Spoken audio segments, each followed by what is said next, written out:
We've got Ian Healy down the sideline. I think he's got David Warner with him.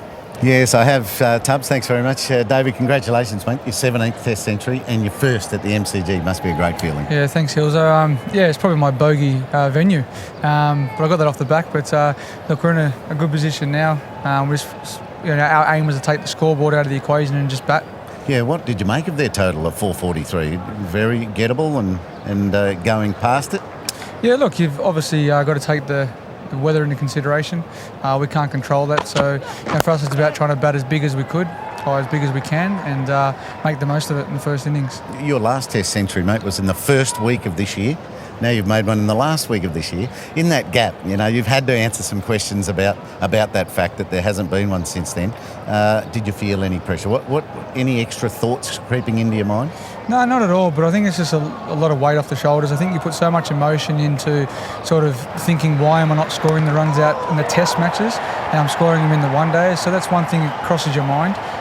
But look, you just got to keep on working your hardest in the nets and making sure you can translate that from the nets into the game. And I think the year before it was the other way around. Yeah. You were just yo-yoing beautifully.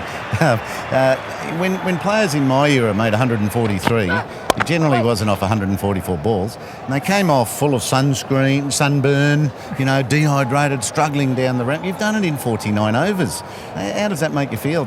Is it as easy as it looks for you? Look, that's just the way I play. I see the ball and I hit the ball, and there's a bit of luck that's going to get involved as well. You're going to play and miss a fair bit. The odd one might seem, but you just got to let that go and worry about the next ball. And that's how I approach all my innings, whether or not it's Test matches, one days or 2020s. Yeah, you did have to answer that question in the media conference pre-match, and you said it was just cyclical. It'll probably come around again, and you couldn't have answered them any quicker. You got bowled on 81. What was going through your mind after the ball? You've heard the rattle, and then you see the umpy. Yeah, I said to Uzi that there was a little bit of tail and there was more angle with Wahab, and for us it was about trying to go down that leg stump line and try and not play across the line and play the straight bat. Unfortunately, he beat me for pace and I hit my pad and went onto the stumps. But Gouldy called it nice and loud, and it was a bit of sigh of relief. Yeah. Now, you had that anxiety or those thoughts that might have been at the start of your innings, and you had to cope with some good bowling. It was a tight start for this innings for you. They were looking to build pressure on you. What's important in getting through that as a batsman?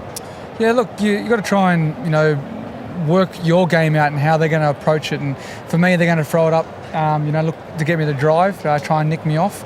And on the flip side of that, if it's full enough, I can actually drive through covers or straight down the ground. And that's my game plan. And as I said today, there's a couple of chances, a couple of plays and misses. But look, I just have to keep backing myself. Yeah, you backed yourself brilliantly, mate. It's hot out here. Great effort for 49 overs. Congratulations once again. Thanks, Hilza.